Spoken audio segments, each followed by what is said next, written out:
Consciousness is the commodity that if we do not have enough of it, do not produce it fast enough, then the momentum of the processes we set in motion in our ignorance is going to sterilize the planet and do us all in. So we have to have consciousness. Well, then you look at the smorgasbord of ethnographic possibilities and you discover this institution of shamanism. It is the institution of planner, of visionary, of manager, of large system coordinator. That's what it's about. You call it magic on one level, you call it curing, you call it folk psychiatry, or weather prediction. Shamans have been involved in all of these things. But as Nicole made so eloquently the point last night, to these deep forest people, it is ordinary. It is ordinary. They live in a different cultural dimension than we do. Dimensions which to us are completely value dark are to them completely transparent. And dimensions which to us are extremely rich and complex, the inner world of the nucleus of the atom, let us say, are for them totally value dark. They don't even cognize the possibility of asking the question. But nevertheless, the specialization in these various domains is not something where one is as good as another. Consciousness is the domain of immediate experience. How are we going to save this planet? How are we going to take the lethal cascade of toxic, technological, and ignorance-producing habits that are loose on this planet and channel them toward some kind of a sane and livable world? Well, the answer is emerging in culture out of the collectivity of global consciousness. It is what I call the archaic revival. It is this very large turnover in the mass mind. Some people call it a paradigm shift. It's an effort to recover the sensory ratios, the feelings, and the attitudes of 15 to 20,000 years ago, before fear, before ego, before male dominance, before hierarchy, hoarding, warfare, propaganda, child abuse, all of these things. And the answer lies, as was indicated last night, in integration into the dynamics of nature. Well, so far as my analysis gives it to me, the only way you can abandon yourself to the dynamics of nature is to break through the language shell. You must cut through the aura of programming and cultural assumptions that surround us from the moment we are able to speak. The only way this can be done is by dissolving the boundaries of ego. Hello, and welcome back to Tejas Luminous. Thanks for clicking on this video, as it truly helps out the channel as I'm just starting out. A bit more about the channel itself. We're still finding our way in exactly what kind of videos we want to put out, so there might be a few different kinds of videos you see on the channel from time to time. Please consider giving us a thumbs up, leaving a comment, and subscribing to the channel as we look to grow. Thank you so much for the support. It is greatly appreciated, with lots more to come as we continue to find our voice and place on this platform and in this world. This lecture by Terence McKenna is called The Crisis of Consciousness. It's from 1989, and it originally aired as number 119 of the Psychedelic Saloon podcast. In this talk, Terence explores the failure of moral will, the adoption of destructive dominator behaviors, and how to reverse course and turn around humanity through an archaic revival of our consciousness. Hope everyone enjoys, and thanks for watching. Well, let's see here. I think what we have to do is think in terms of the exhaustion of our own cultural forms.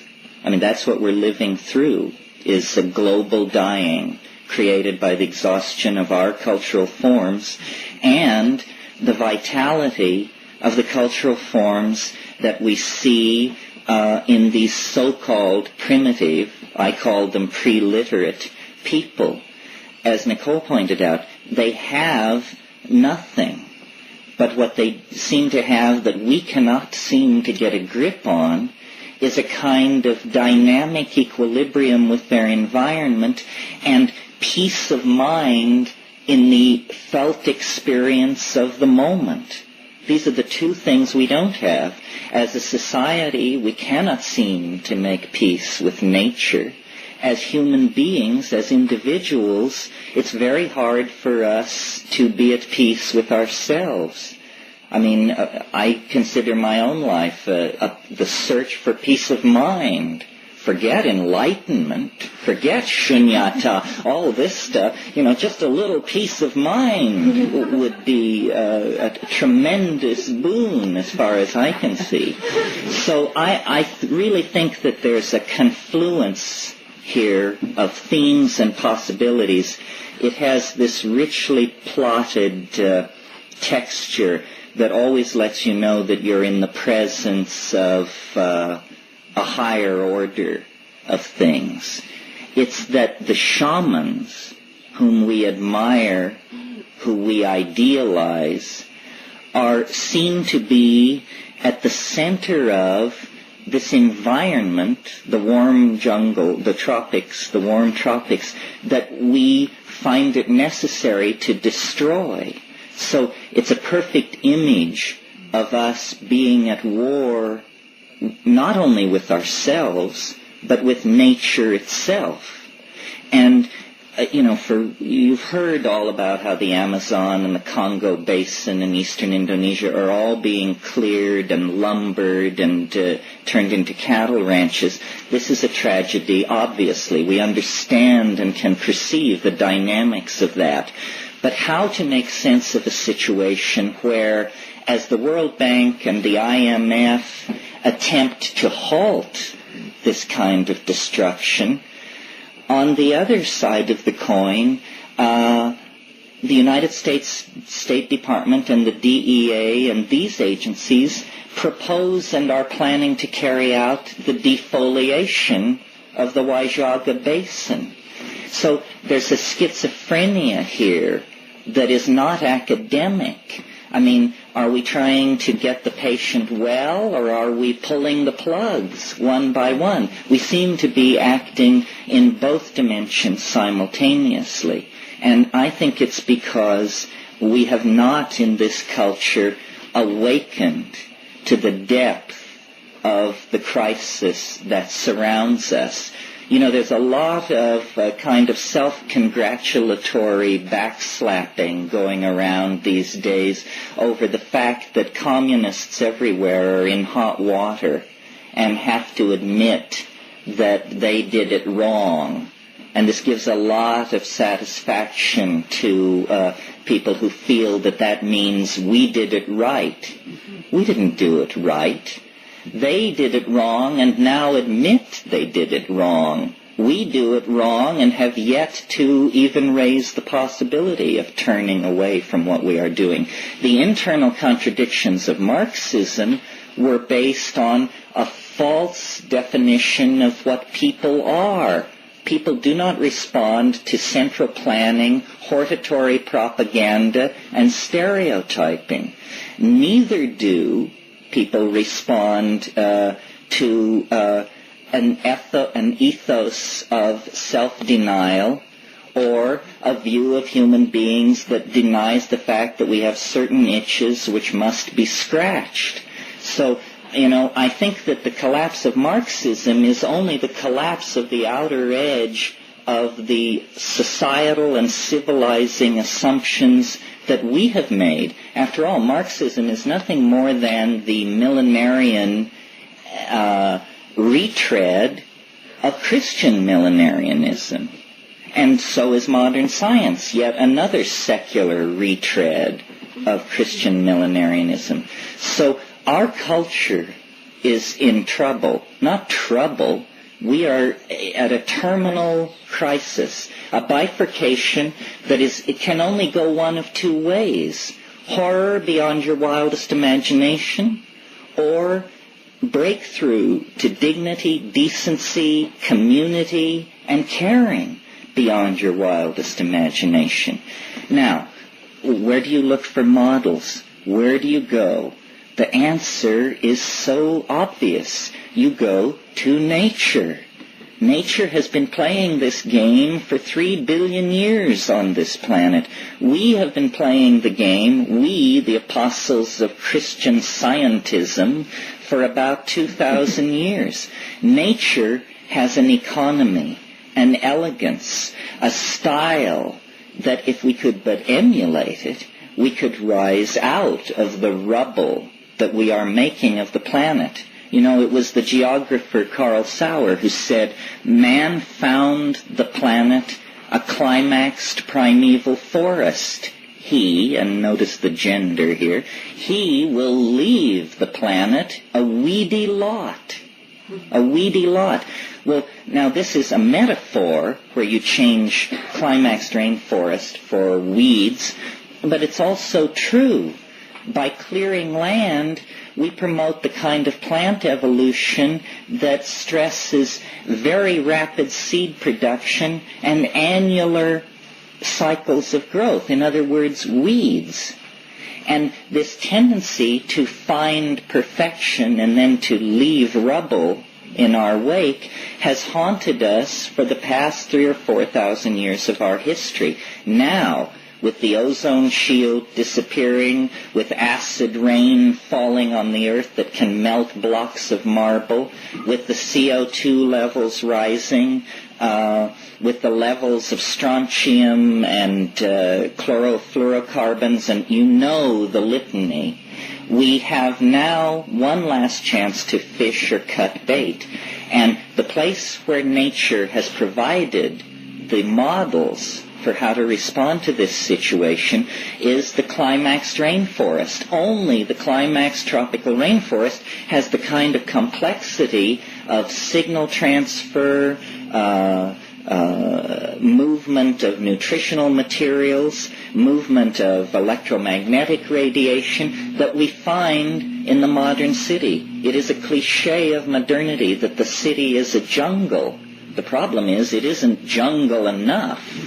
And I think it's the task of the new shamans to take the metaphor of the jungle, which is a metaphor of tremendous wealth, tremendous variety, a tremendous outpouring of form and of energy and of potential fulfillment of various bifurcation patterns of flow, to take that and enrich our own lives with it. And the way this is done is by empowering the presence of experience.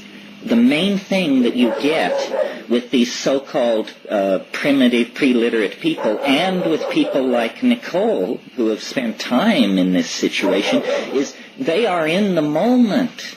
They know how to have fun. They know how to work. They know how to live. And the reason they understand this is because they are focused within the confines of the felt presence of experience. They do not live by abstraction. And abstraction is the knife poised at our hearts. We are so much the victims of abstraction that with the earth in flames, we can barely rouse ourselves to wander across the room and look at the thermostat. That's the level of disimpassioning that abstraction has laid upon us. Well, hopefully this weekend there will be passion.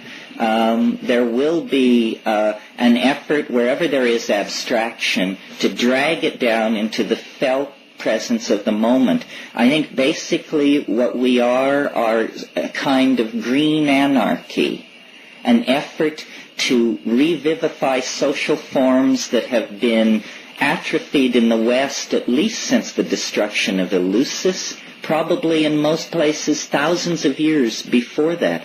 This is our last chance. I have done the best I could in terms of trying to sift through all these options and as a communicator, offer the best way out. And, I could only do my best. And so that's what you get. I can't preach scientism because I don't believe in it. I can't preach Buddhism because I can't understand it. The only thing I can preach is the felt presence of immediate experience, which for me came through the psychedelics, which are not drugs, but plants. It's a perversion of language to try and derail this thing into talk of drugs. There are spirits in the natural world that come to us in this way. And so far as I can tell, this is the only way that they come to us, that it's rapid enough for it to have an impact upon us as a global population. This weekend will be different because we will be hewing close to the source. Nicole is a priceless repository of information, more even than she knows. If I could declare her a national treasure, I would. The number, who knows what this woman knows? Who knows how much human suffering, the alleviation of how much anxiety lies in the hands of perhaps half a dozen people of Nicole's caliber who have paid their dues in these jungles. This information is flowing through our fingers and disappearing. In another 30 years, it will be all gone. Every time I go to the Amazon, I can feel the way in which it's slipping away. When my brother and I go off looking for these unusual hallucinogens, often we have the experience where when we finally find the person who claims they know what we're after, the line goes like this. Well, I've never taken it, but as a child I remember seeing my grandfather prepare it, and I think I can do it. If it weren't for us standing there asking that it be done, it would never have even risen into the gentleman's mind as a possibility. This is the knife edge upon which this knowledge is poised. If it can be saved, it gives me hope that we can be saved. If we can't save this kind of knowledge, we cannot save ourselves, because this kind of knowledge is ourselves. Culture is a garment which you put on. Medical systems are pieces of jewelry which you wrap around your throat or neck. Religious ideals are like objects which you push through pierced nostrils and earlobes. If we cannot come to terms with that which allows us to give birth with ease, to die with dignity, and to live in health, then what kind of a future do we have? No future at all. So this is not a meeting of obscurantists or enthusiasts for some private vista of transcendence.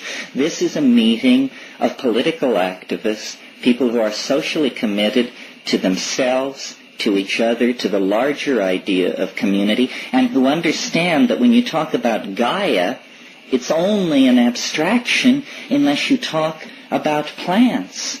The division between the masculine and the feminine is only trivially a difference between men and women. It is fundamentally a division between plants and animals. Plants are the enveloping feminine matrix of control and refurbishment. Animals are something invented by plants to move seeds around. An extremely yang solution to a peculiar problem which they faced.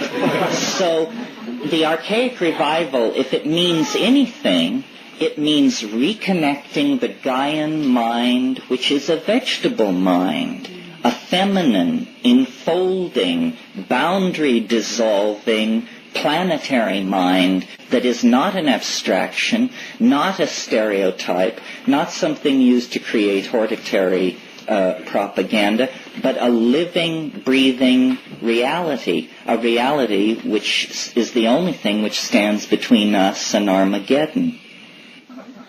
history is a kind of horrified realization that something has been lost, that there is an itch hard to scratch in the civilized context, that we have, out of fear, really, descended into patterns of domination of each other, of the environment, of our children, of our social relations with exogamous groups.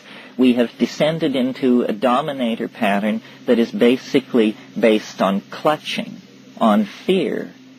And I'm sure most of you have heard me argue that this is the consequence of ceasing basically to do enough hallucinogens in the diet.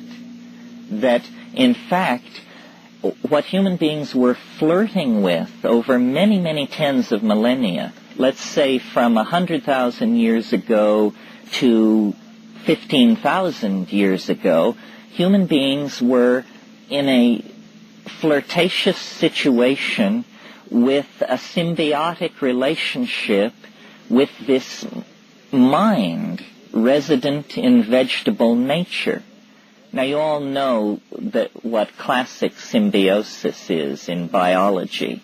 It's where, let's take the example of the little fish who lives in the sea anemone, and big fish don't bother it. It gains protection. The sea anemone gains access to larger prey, which come to investigate the little fish. That kind of symbiosis is genetically locked in. And if you take the little fish away from the anemone and put it, let us say, in an aquarium without anemones, it doesn't die. It doesn't go into an immediate physiological crisis. No, what happens is it simply has a low body weight and a short lifespan. In other words, it is under stress. And I believe, I hope I'm not deluding myself, but I believe that the lost secret of human emergence, the undefined catalyst that took a very bright monkey and turned that species into a tormented, self-reflecting poet-dreamer, that catalyst has to be sought in these tertiary alkaloids in the food chain that were catalyzing higher states of intellectual activity. And I've pointed out to you ad nauseum, I'm sure, the reciprocal feedback relationship that was working there in the case of the mushroom in the veldt situation in Africa. It was promoting at low doses visual acuity, which was feeding back into the hunting and gathering process, making those animals with this increased visual acuity more adaptively successful, hence more reproductively successful, hence they're outbreeding their competitors. At higher doses, psilocybin actually causes a generalized arousal, which includes sexual arousal. Again, it becomes a catalyst for increased reproductive success. More instances of copulation in a situation like that lead to more successful births of those into family structures where the alkaloid has been accepted into the food chain. Well, this would be only an obscure topic of interest to primatologists were it not for the fact that it is a crisis in consciousness which confronts us globally. Consciousness is the commodity that if we do not have enough of it, do not produce it fast enough, then the momentum of the processes we set in motion in our ignorance is going to sterilize the planet and do us all in. So we have to have consciousness. Well, then you look at the smorgasbord of ethnographic possibilities and you discover this institution of shamanism. It is the institution of planner, of visionary, of manager, of large system coordinator. That's what it's about. You call it magic on one level, you call it curing, you call it folk psychiatry, or weather prediction. Shamans have been involved in all of these things. But as Nicole was made so eloquently the point last night, to these deep forest people, it is ordinary. It is ordinary. They live in a different cultural dimension than we do. Dimensions which to us are completely value dark are to them completely transparent. And dimensions which to us are extremely rich and complex, the inner world of the nucleus of the atom, let us say, are for them totally value dark. They don't even cognize the possibility of asking the question. But nevertheless, the specialization in these various domains is not something where one is as good as another.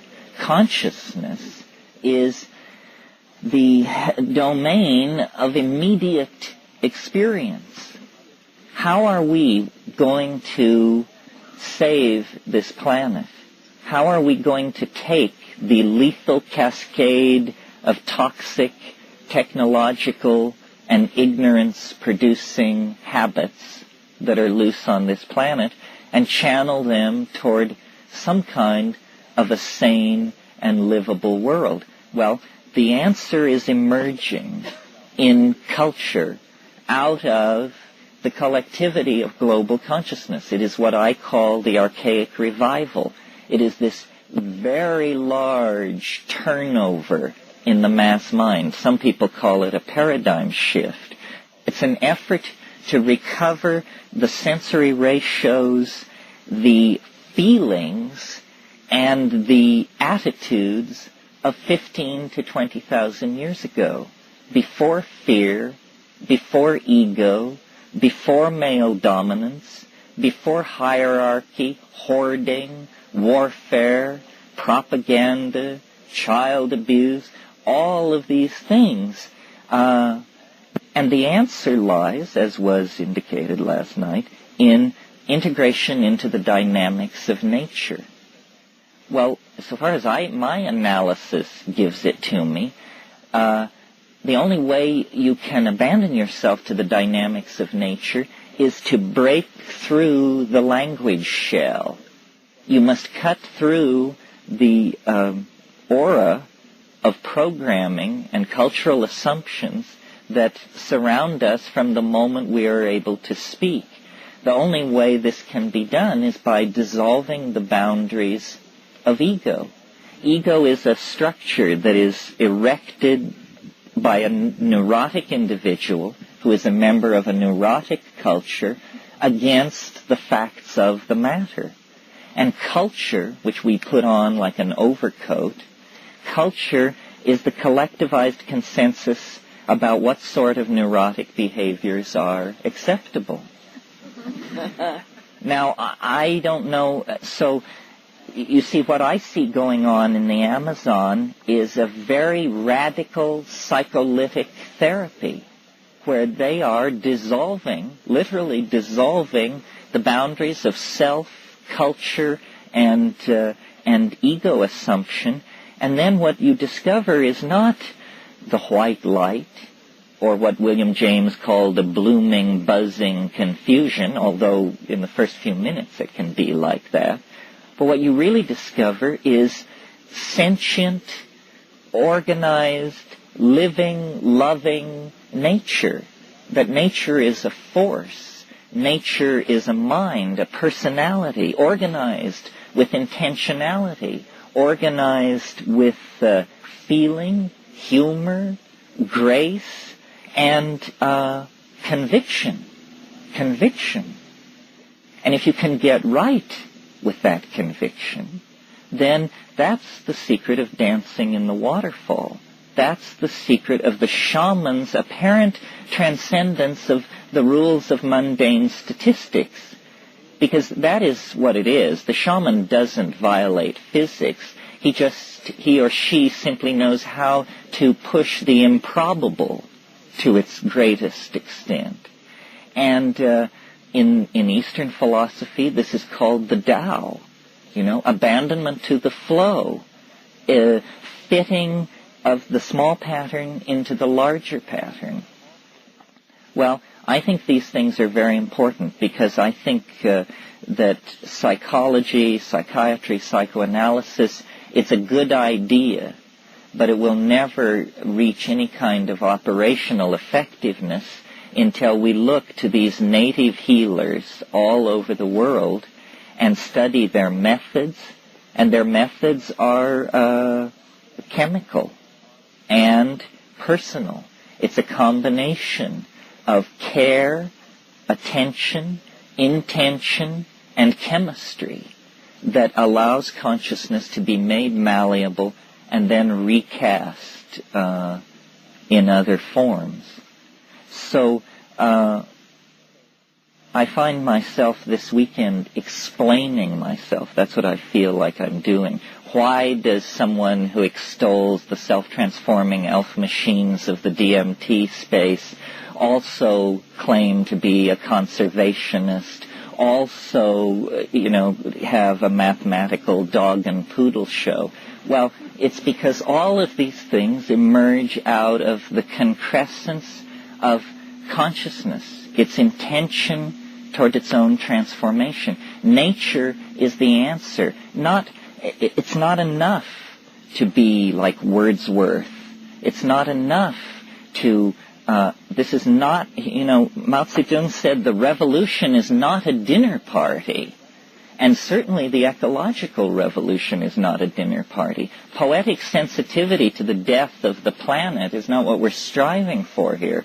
What we're striving for is to halt, overturn, and back out of the impending death of the planet. It is very clear now that consciousness will decide that the planet, there are not rosy futures of suburban housing and ratatouille to be extended endlessly into the future. We are approaching a bifurcation where it is either going to become heaven or hell, one or the other. And I think that this archaic intuition, which I see reaching clear back to the birth of the 20th century and the 19th century, back to people like Alfred Jarry and Guillaume Apollinaire and the pataphysicians, the surrealists, the physicists around Einstein, Freud, modern art, modern dance, jazz, all of this stuff is an effort to reclaim the primitive, to reclaim the archaic, to reject all that powdered wig algebra that comes down through the French, English, German tradition of constipated male dominance. And instead, intuit, that's what it is in Freud and Jung and the New Age, and intuit our way out. But now we're the intuition is rising to the surface. We no longer have to operate without the presence of the goal firmly in hand. The goal can now be stated. What this is all about is a return to archaism with the lessons learned in history. That's where we were happy. The fall was a fall into a veil of tears, into a world of limitation and pain and suffering and infectious disease and so forth and so on. It's a prodigal journey into a lower dimension that can now be ended by a collective cultural decision to commit to this Taoist, shamanistic, feminized, cybernetic, caring, aware, present kind of being. I mean, it's nothing more than what each of us is in our very best moments. But we have to extend those very best moments to fill whole lifetimes. Think of the number of people who suffered and died that we could sit under this tree this morning. I mean, in the last million years, 9 times the glaciers have ground south from the poles, freezing the world into ice and confining human populations to subtropical valleys and the warm tropics. 9 times the interglacial periods have come and human populations have spread out over the earth. They didn't have radio, they didn't have antibiotics, contraception, statistical analysis, or the partial differential equation, and yet somehow they managed to get us here. Are we then, as the heirs of that wave front, of the inheritors of a billion-year process, are we in one generation to turn it into a massive pottage? I think not. I certainly hope not. I would like to believe that we could make that leap to conscious awareness that would allow us to take hold. Now, the problem, it was easy the first 10 years that I sat before you, because what we were doing was getting to know each other, to verify that we in fact existed, that I wasn't crazy, you weren't crazy, so forth and so on. Now what looms ahead is the mess of politics. And this, I'm sure you have no stomach for. I certainly don't. I'd rather be stoned and rocked in the arms of the goddess. But as a matter of fact, this dominator thing is not going to be unhooked and put to bed without a struggle. Everyone is going to have to be counted. I've talked to you in recent months about memes. Memes being the smallest potential units of ideas. They're like genes. We are the nucleus of a mutant meme. The meme of plant consciousness, hallucinogenic consciousness, shamanistic consciousness. We have to refine this meme, replicate it through repetition, and spread it through society in the same way that a plant sheds seeds into an ecosystem. The idea will compete. The idea is a good one. It's adaptive, it's clever, it's tough, it's invasive, it can make use of many contexts to promote its own existence. But it can't do any of that if we don't replicate it and get it out. So I see these kinds of meetings as an opportunity for building community, as an opportunity for people to look around themselves and connect with the other people who are here. We cannot be told from the rest of the population unless we self-select and gather together at a single point in space and time. When we do that, we recognize each other. When this meeting is concluded, we will merge back into the larger stream of the body politic. But carrying this meme of the Gaian resurgence, the Gailanic wave that must come. I mean, people say it's so wonderful that you articulate these feminist ideas and so forth. I do it because I don't want to be dead. I do it because I don't want my children to have no world to live in. There is no choice. The walls are high and the current is moving very fast. What we need to do is merely keep our spirits high and learn to sing the song. My friend Ralph Abraham is a proponent of this school of mathematics called chaotic attractors or dynamics. And this is the notion that many processes are not pushed from behind by the momentum of casuistry, as in the ordinary Newtonian model of process, but that there are what he calls attractors, or basins of attraction. And these are things which lead processes forward. For instance, a somewhat trivial example would be if we had a large bowl and a marble, and every time we released the marble up near the rim of the bowl, we would notice that it unfailingly rolled to the bottom of the bowl and located itself somewhere near the center of the bottom of the bowl. we could say that the bottom of the bowl acts as a basin of attraction for the marble. In other words, the marble finds its most, that its energy state is most at equilibrium when it locates itself in the trough of the bowl. So there is a way of analyzing processes to see them as though they were led rather than pushed. And I think it's fruitful to see human history this way. You see, what we deny as a culture of materialist, positivist reductionists, is the presence of spirit in the world, in ourselves, or in nature.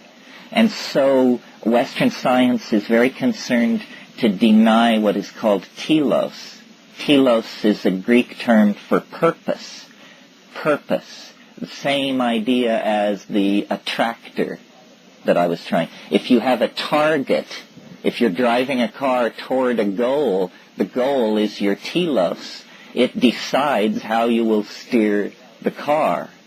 Well, it has been for the past 150 years extremely fashionable in sociology and biology because of Darwin to deny telos in nature, to say that, any apparent order in nature is made up of the disorder of random mutation meeting the disorder of natural selective processes, and these two streams of converging disorder create a kind of apparent or virtual order, which is an illusion. This is the orthodox theory. And when you take this Darwinism and put it into historical theory of human processes in time, you get the modern position in academic philosophy about history, which is that it is, and the official phrase is, trendlessly fluctuating. That's what we're asked to believe we are embedded in, a 10,000-year-old process of trendless fluctuation. In mathematics, this is called a random walk. It means you just go over here a few steps, and then you go this way, and then you go back. You're like a drunk, lurching around in this phase space. And this is the highest vision of human purpose that the reductionist vision can offer.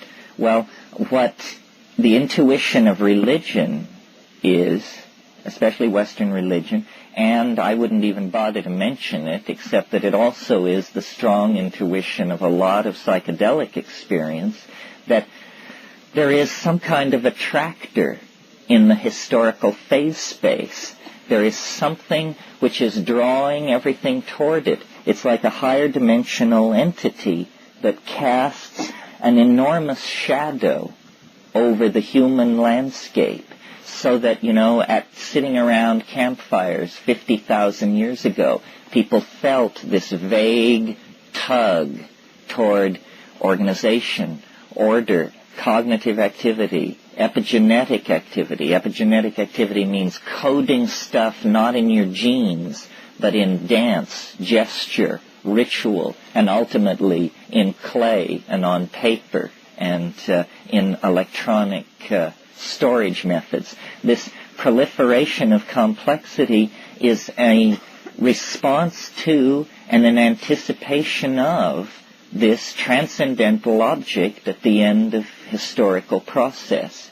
You see, if it weren't for our presence on this planet, even modern science at its present primitive state could give a fairly good accounting of what's going on, that out of complex polymers arose super complex polymers which were self-replicating, and that was life, and then you have an animal population. But the fly in the ointment of this rational model of reality is ourselves. We are clearly imbued with a higher dimension, which we call spirit, in a way that ordinary matter, when imbued with a higher dimension, is called life. In other words, we represent a different ontological level in the career of organization, because we hope, we despair, we plan, We remember and we misremember. We lie, we fabricate, we delude ourselves and other people. All of these things are uniquely human functions. Well, I think that shamanism, which is the focus of our concern here, is a kind of anticipating of the whole pattern. And that this is really the way to think about shamanism when thinking of it as a force that can steady and complete an individual human life. The shamans are not in history in the same way that we are. By having access to this higher dimension that they go to in their trance states and their states of intoxication, they gain a fractal overview on process, on life. I mean, after all, isn't that what we mean by wisdom? Wisdom is understanding how things really work, how they really work. Love affairs, the raising of children, the managing of corporations, the prosecution of wars. How do these things really work? Not the deluded and fumbling attempts of the proponents of this or that school, but a Taoistic insight into the actual appropriate dynamics of everything. Well, how do you gain that kind of an insight? The answer is you must have a superior model. You must have a superior model. Now, if you believe, that the world is composed of 3 levels and they are held up on the back of a woman who sits on a giant tortoise who floats in space, this is a model of the universe. It can take you a certain distance. But what model of the universe can actually offer reassurance in all kinds of situations? Well, strangely enough, I think that these models come from the frontiers of mathematics, that it is not mere coincidence that the storms of visionary hallucination that the shaman encounters are very much like the storms of form and color that are spewed out of a Cray 3 supercomputer when it conducts 1,000 iterations per second inside the Julius set or the Mandelbrot set or one of these other compound complex mathematical objects that we are beginning to see. You see, mathematics, up to this point, has been a computational science because mathematicians used pencils and blackboards and chalk to describe their objects. And consequently, an excruciatingly difficult vocabulary kept most people from appreciating what mathematics was about. Now, the computer is to modern mathematics like the telescope was to 16th century astronomy.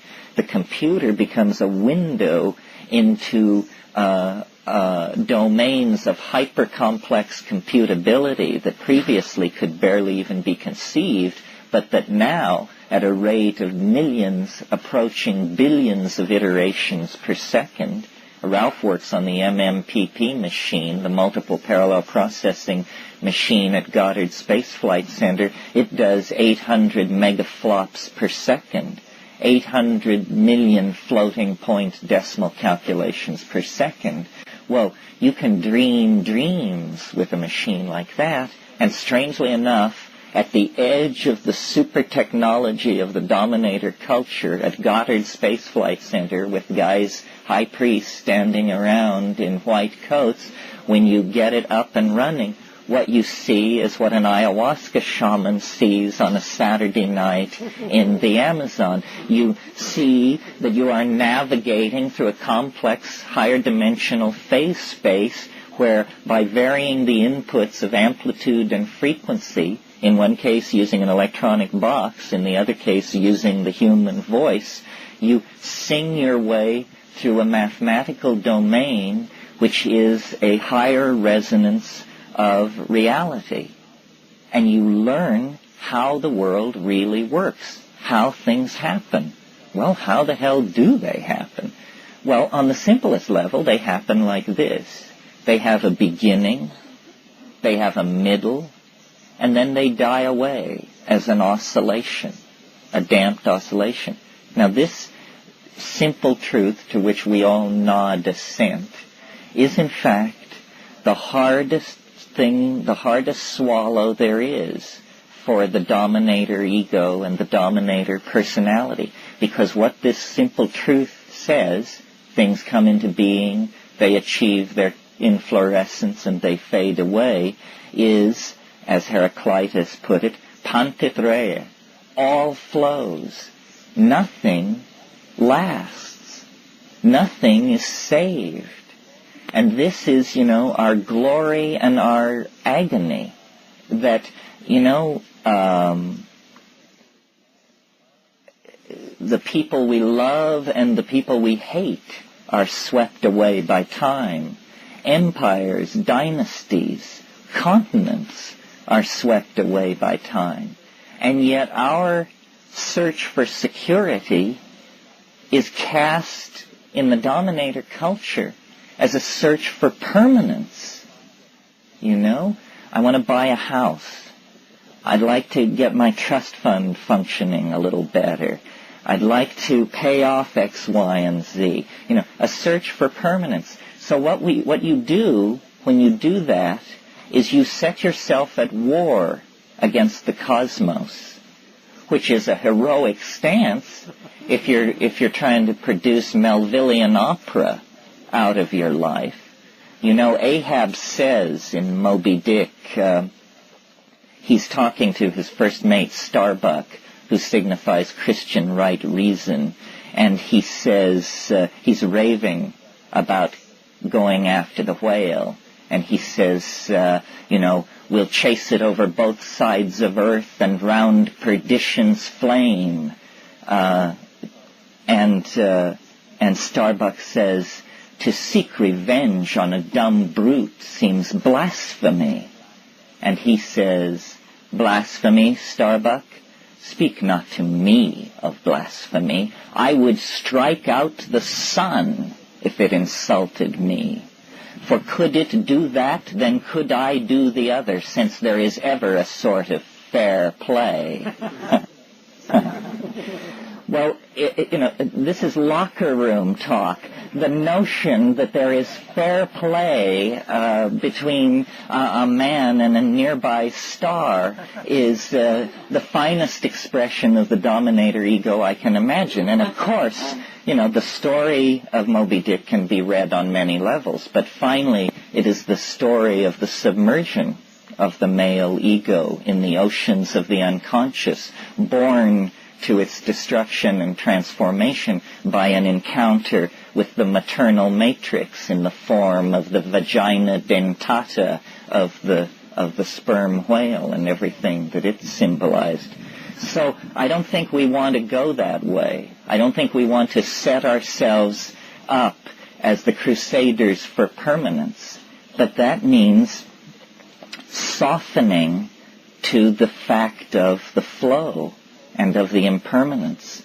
Nicole has made the point very eloquently that these people in the Amazon have nothing. The wonderful thing about the Amazon is that nothing lasts. Nothing is worth having. I mean, a book, forget it.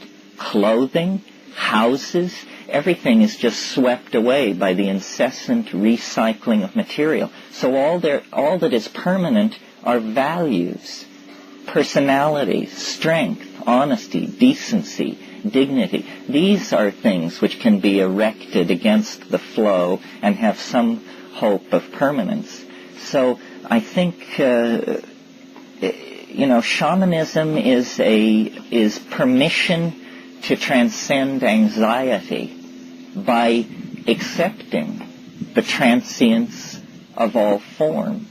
And this is a truth of the universe that cannot be ignored.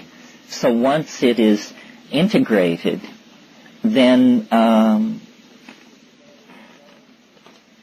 it's as though resistance in the electrical circuits that surround your integration into the world begins to fall. You accept that the present moment is the richest apex of being, that on the downside back into the past, it shades off into memory and its vagaries. In the future, it shades off into a series of adumbrations and anticipations.